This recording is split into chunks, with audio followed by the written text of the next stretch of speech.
Find a minute ago. No, it's right. All right. What you got?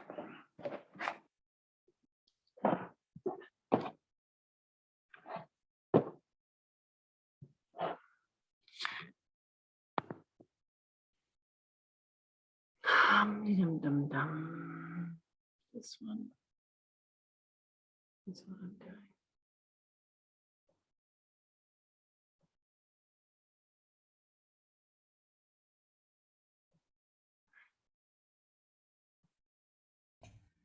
Hello.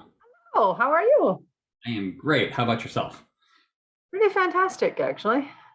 Good. Pretty fantastic. I love that response. I just heard a very cool thing I'm going to make a post about. I was just about to make a note of it. On the BNI International Convention that's going on right now in the opening ceremonies, the foundation chair said children are 20% of our population and 100% of our future. Uh-huh. I love that. Isn't that great? That's pretty good. Fantastic. Yeah. So I'm going to post that all over the place this weekend. Nice. Love it. Yeah. Yeah. I was at I guess kind of a, I don't know, the mind group where I went to an event and there was a guy who was talking about longevity and all these different things. And my parenting coach brain kicked in. I'm like, as we get older, the first 18 years or less usually that we have influence over our kids becomes a much smaller percentage of their entire life, which makes it much more valuable. Yeah. And had a nice conversation with him about that. And we danced around and I'm like, I'm going to do something with that. And it's just been noodling for about 2 years, but I'll get to it. In the fullness of time. Yes. Yeah. Yeah. It's an interesting idea, actually. A long time ago when I was running a mom support group, I did on the whiteboard, I used to make up topics while I was standing there getting ready for people to show up. Very good at planning ahead. I am. I love it. I did this pathway with a little cutout lady with tape on her and a bunch of branches. Like, are you going to formula feed or breastfeed? Are you going to have a natural birth or surgical birth? Are you going to go back to work? Or are you going to stay home for a while? Are you going to go back to work later or stay home for a while? Are you going to homeschool or are you going to send them to school? Like all these little branching paths. And at the bottom, there was a timeline of like an 80-year life and this much decisions.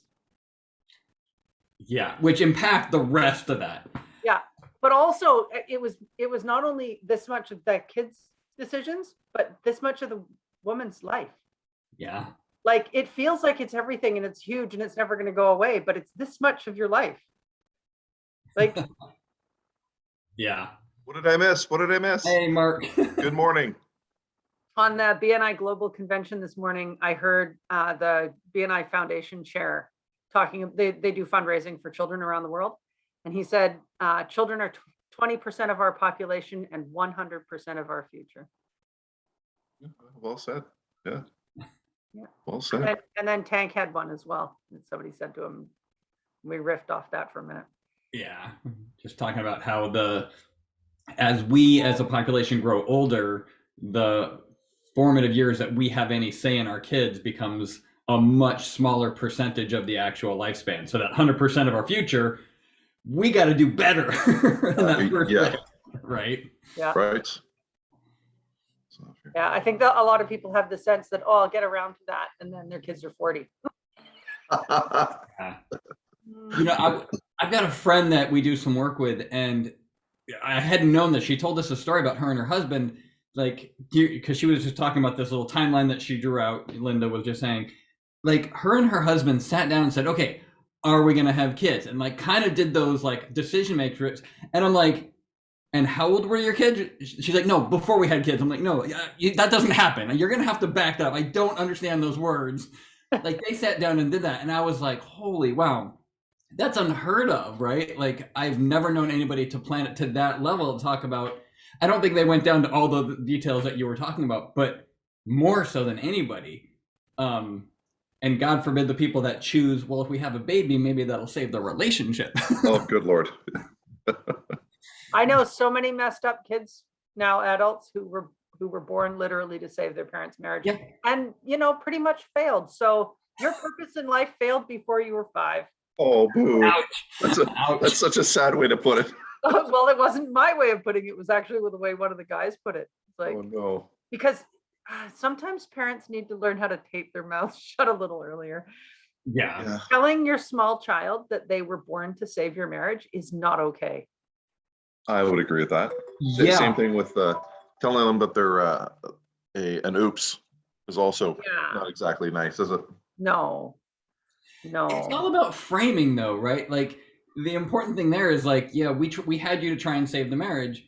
Well, that was the parents' vision. I was just listening to a motivational thing this morning, and he was saying like the mind is the most costless thing we have, and it's what we do with it, but we don't attribute value to it because it's given to us. And so it's things like that that we take and we as children we put into our mind, and then that grows into what God knows what. But the value of those statements becomes so damn critical.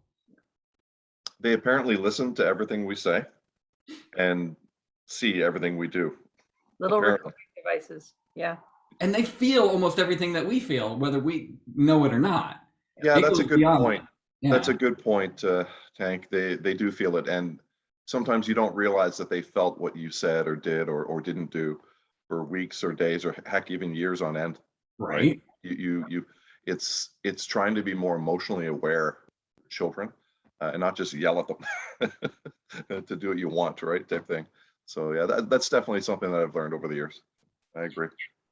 I love that. I love the guy who describes, I can't remember what book it's in, but he's got a bunch of kids, and with his first kid, the kid, 14-year-old jumps on a motorcycle, and he's like, he jumps onto the back of the motorcycle with him. It's like, no, you're not ready to do this. And they struggle for it and they crash into the brick wall. And later he figures out, maybe getting on the motorcycle is a bad idea. So he starts stopping them in front of them, and he gets squished between the brick wall and the motorcycle. And then by the time he had his sixth kid get to teen years, he'd stand back and, fold his arms and drink his coffee and say, hey, kid, I have some experience. You might want to hear about that. And the kid might go, oh, but at least you're not in the crash with them. Yeah, well said. I think I can picture the three types of parenting there. Absolutely. Yeah. Been there, done that. Yeah. Yeah, I'm It's going so to try hard, and though. steer it for you. It's so hard not to react emotionally in those situations, right? And that's where I think parenting, especially the unplanned ones. I think people that are planning to have a kid and take all that time and effort, I think the difference is that they're not as emotional about it. It's a logical, this is what we're doing, it's a plan, and they both seem to probably understand what it's going to take to have this kid. For the rest of us who just had kids, magically, right? It's an emotional experience, and I think the emotions can override your intentions. It can override what you're trying to accomplish. So half of parenting is self-regulation of the parent, right? And why do I feel like you guys already know this? Because my kids are in their 30s.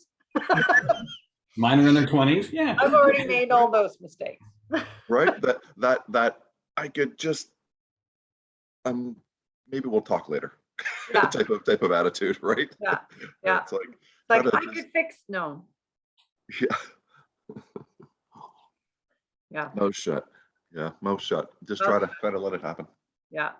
Well, and when they're really little and fragile is the time you need to start that. Like when the 2-year-old is climbing on the table and you think, ooh, they might fall off. You're like, yeah, they might fall off. We'll see what happens. You might be able to catch them. They might drop something. Yeah. They might find out that they can climb. Yeah, well put. Sort of getting used to the idea that some of life might actually hurt the kid, and there's probably not any value in preventing that most of the time. You can sort of get to the teen years with more, oh yeah, they've been hurt a couple of times. They've been able to handle it. We got through it. They can probably do some more of that. So benefiting the parent, right? The parent learns how to parent better. Yeah, right. That is so funny. My daughter just called me up the other day and she said the baby is a climber. And I'm like, and she's like, well, I'm scared, I'm nervous. Well, she went through this whole range of negative emotions. I'm like, you probably don't remember, but when you were 2, you went against parental advice and climbed your bookshelf and it fell on you. So I'm not sure what you expect, but let her learn her lessons, be there, protect as against the calamity, but get her a helmet. This is life. Get her a helmet. Well, or maybe anchor the shelves to the wall instead of. I'm a little more extreme. I say let's let it fall. Just put soft stuff on the bookshelf so it bounces, you know. Yeah, buy really cheap bookshelves. Don't have really Yeah. expensive bookshelves fall on your children. Yeah. Well, I think only the cheap ones fall. The expensive ones don't, right? Like True. That's true. Yeah, my kids used to climb like spiders up the door frames. nice. That was fun. It was like that. And every now and then they'd fall down. And then they get to go to the chiropractor for a couple of days. Well, there's a difference between, I think, protecting your kid and protecting your own psyche, Mm. right? Like it's trying to find that line between no, I really do need to step in here. The kid's going to get run over or something like that, right? Yeah. Versus this bugs me. This bothers me. I don't like it, so I'm going to get upset and see if they don't do it ever again. Yeah. See if I Right. can shame them or terrorize them out of doing it again. Shame, yeah.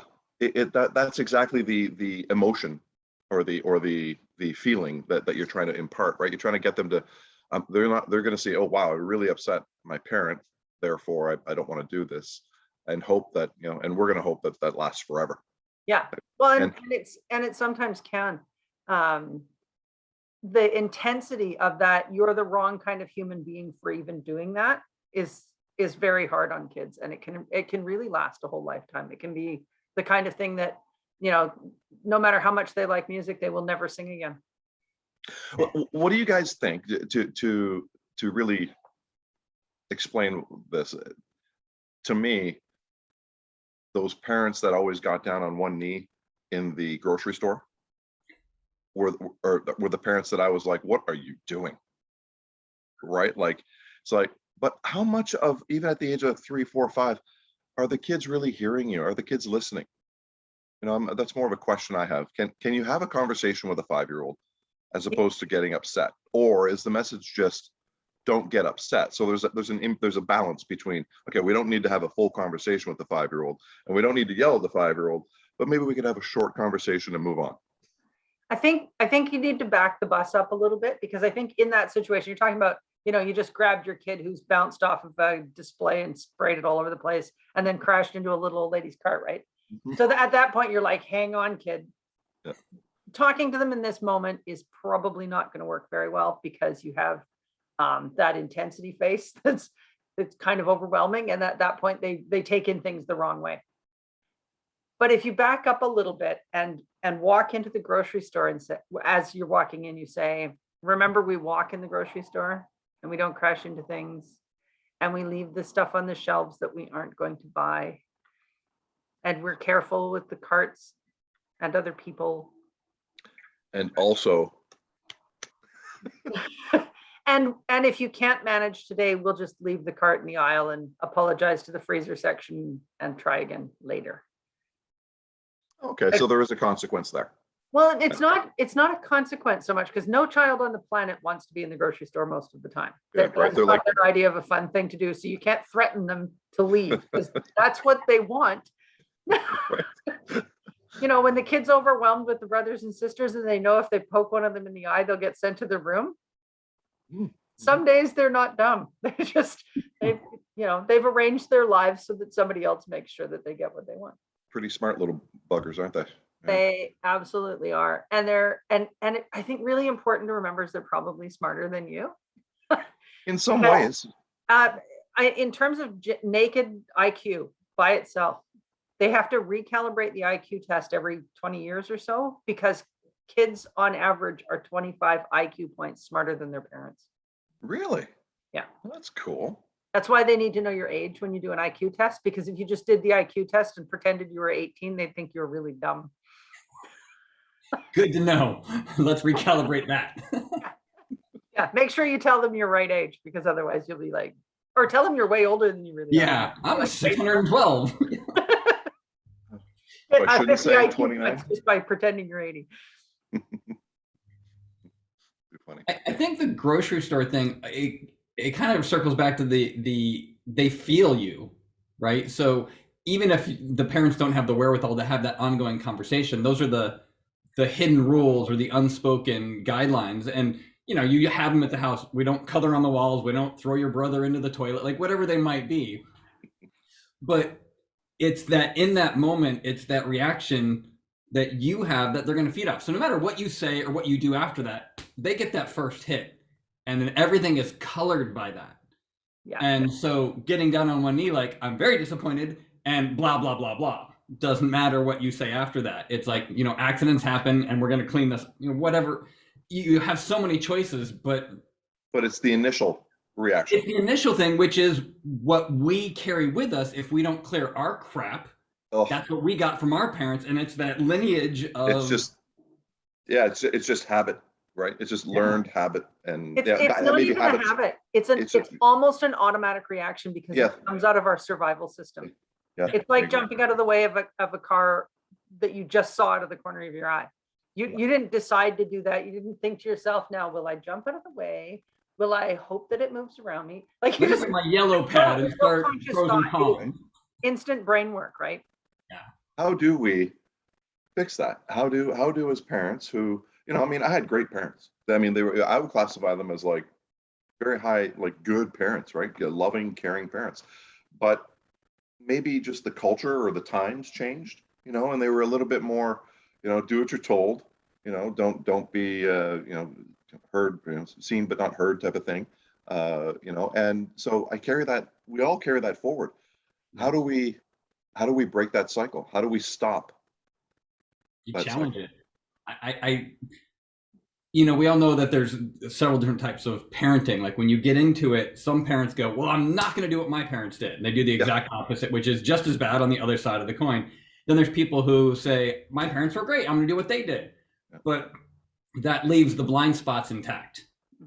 So what I'm trying to teach my kids and the things I work with people on is challenge everything. Not to the nth degree, but does it work for you? If so, why? If it doesn't, be open to going, okay, yeah, be seen but not heard. Well, that's stupid. Kids are smarter than us, proven by the IQ that we should be listening to them.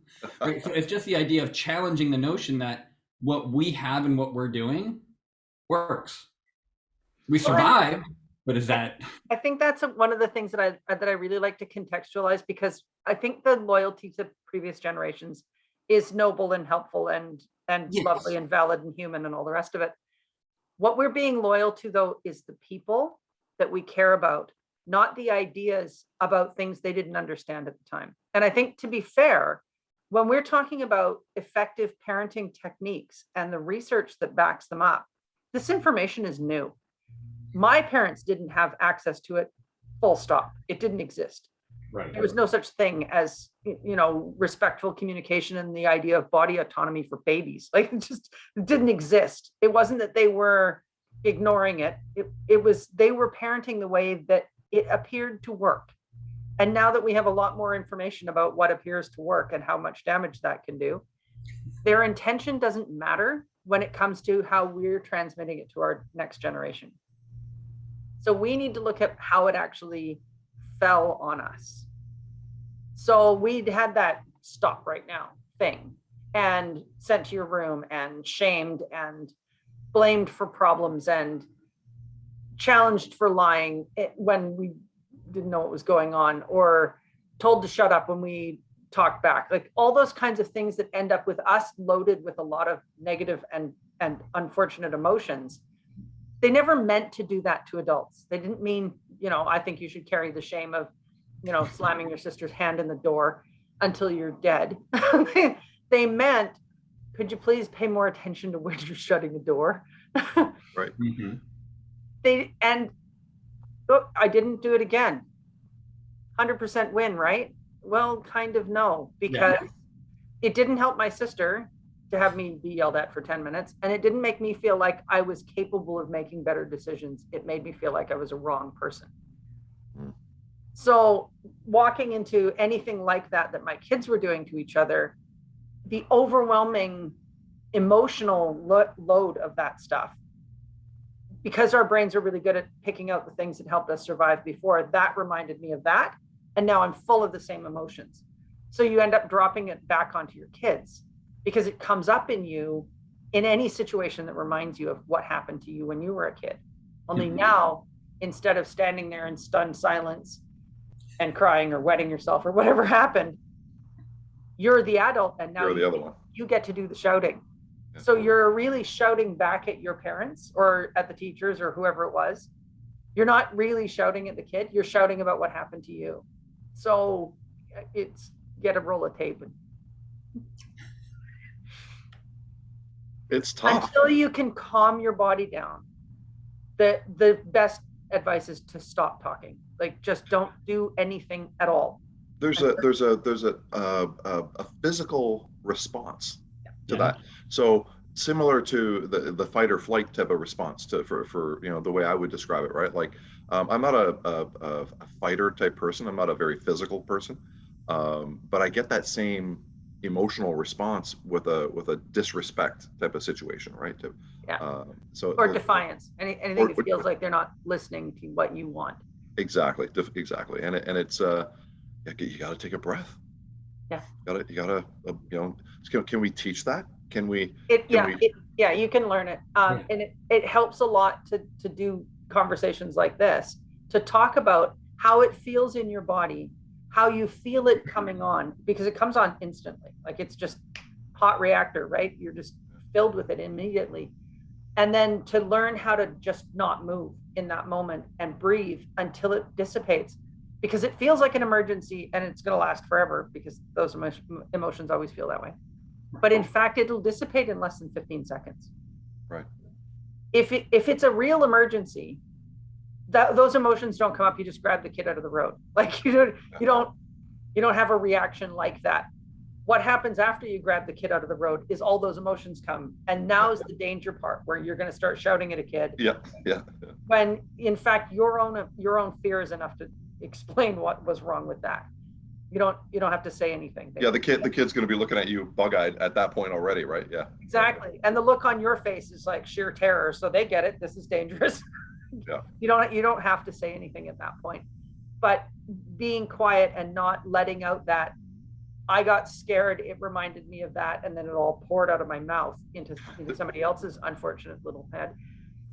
There's a real emotional IQ aspect that comes about all this, right? And I think where the part about it coming down generation by generation, Tank, what you were saying, this is where, if you experience this if you were raised this way, your emotional IQ may not be as high. You may not be as well developed and prepared to deal with children the way we should be dealing with children, right?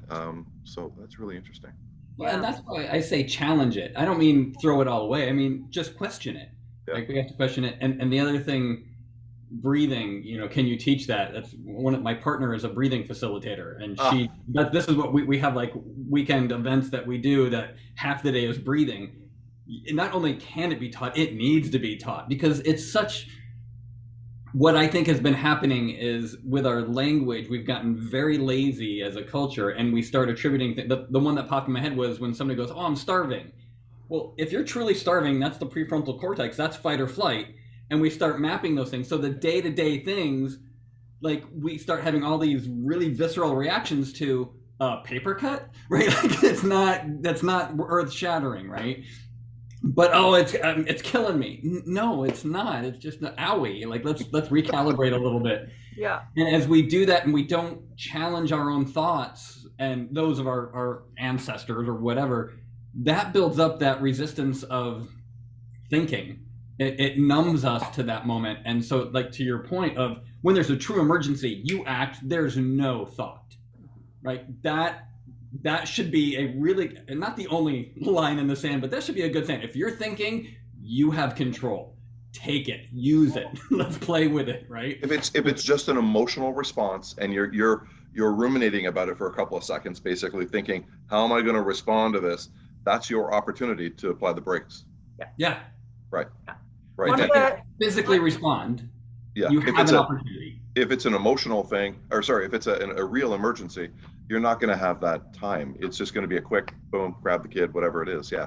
Yeah. That's a good point. I like that. Yeah.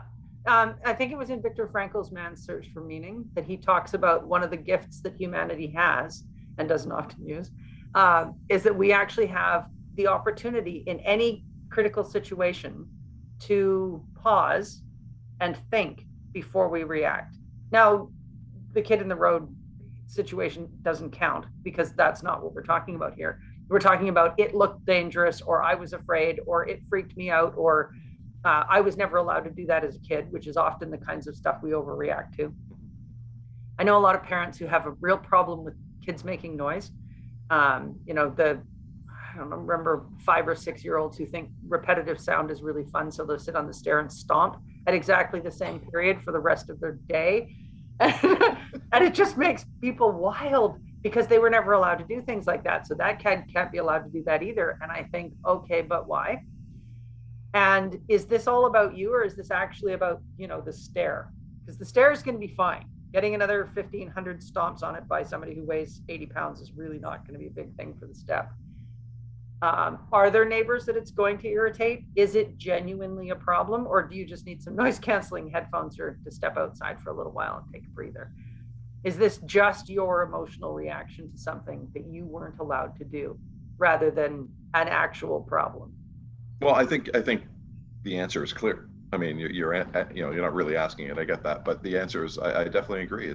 It's an emotional response. It's a lack of emotional control. Whereas you step outside the house, you would never react that emotionally to anyone else, right? So it comes with that intent that you were saying before. It's a misguided intent. Maybe the intent is there to be more loving and more protective and more emotionally involved with your family, right?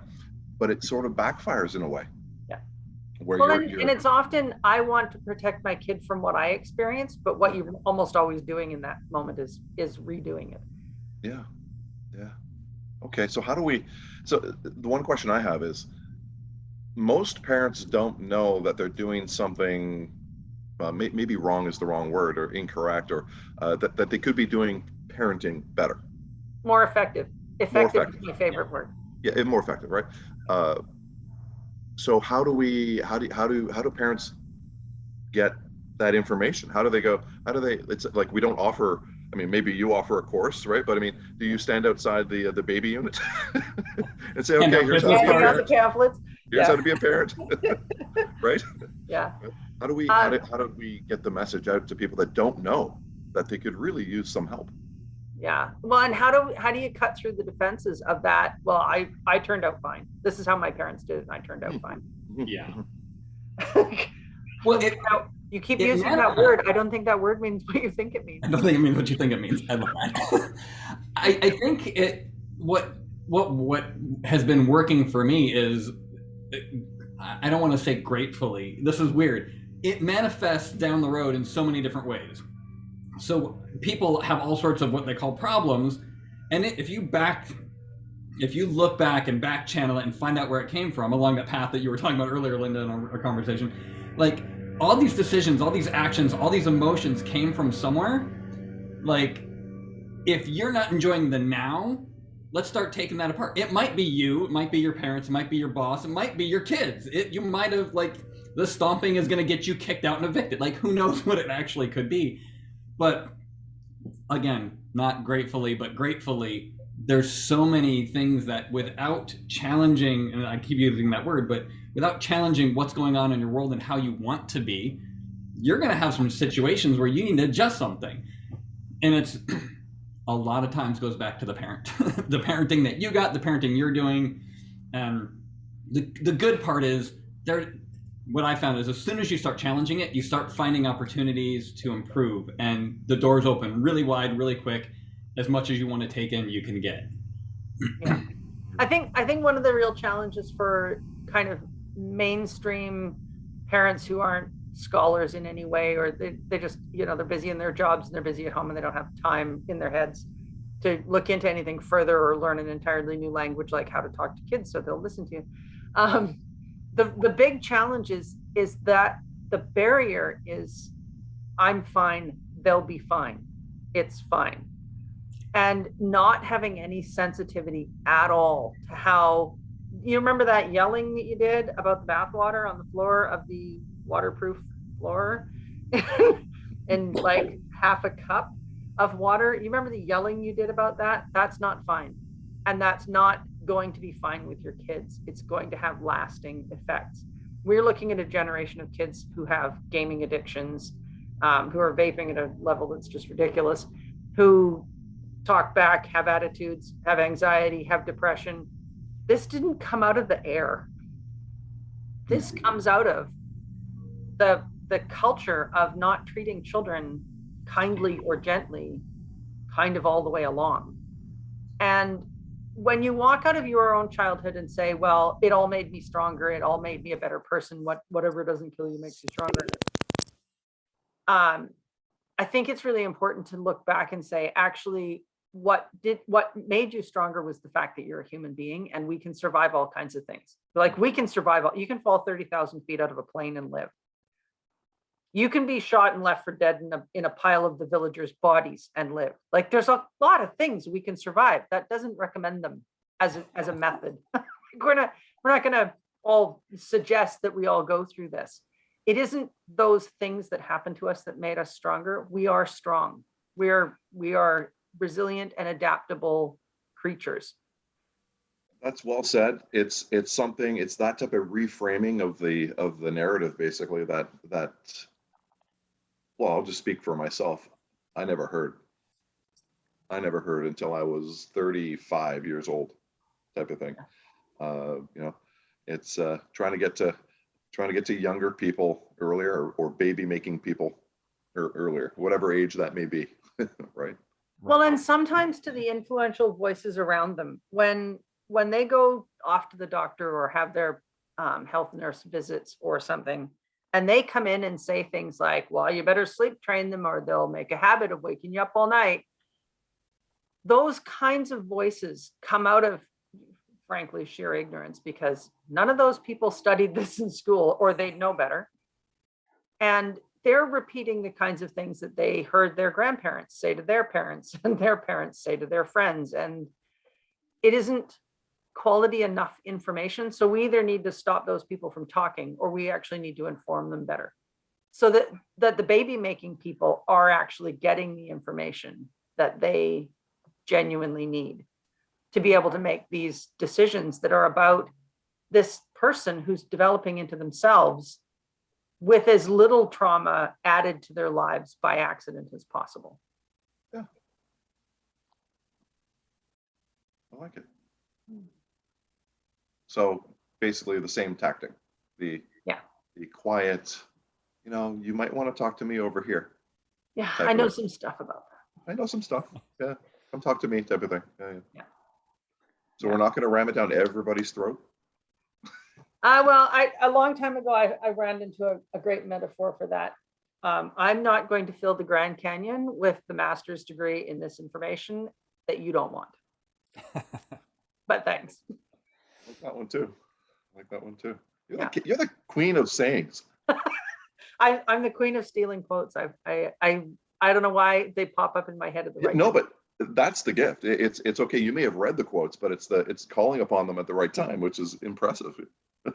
that my brain does that by itself. I can't take any credit for that at all. I have no idea how that works. I actually think it was because when I was a kid doing homework in the dining room, and my parents and grandparents were listening to $64,000 question in the next room, and the dumb celebrity on it couldn't get the question right, and I was calling out the answers while I was technically doing something else. It's the other part of the brain. Yeah, that entertained me a lot. Being able to answer the questions the adults didn't have the answer to was jazzed me completely. So I think I just got better at it, because you get those little flashes of dopamine going, this is fun, this is fun, this is fun. Like, yeah, it is. That's awesome. Yeah. Cool. Very cool. Very cool. So anyways, I think that was a wonderful conversation. Yeah. Interesting. We didn't even talk about what we were going to talk about. We just what was the topic again? What we talked about. Okay. That works out, I doesn't started it? out with that quote that I heard today, and then we all went off on it. So right. That's usually the best way to go, very organically, right? Yeah. Love it. Great chat, guys. Likewise. Definitely. See you in 2 weeks. All right. Sounds good. All Thank right. you. Sounds great. See you in 2 weeks.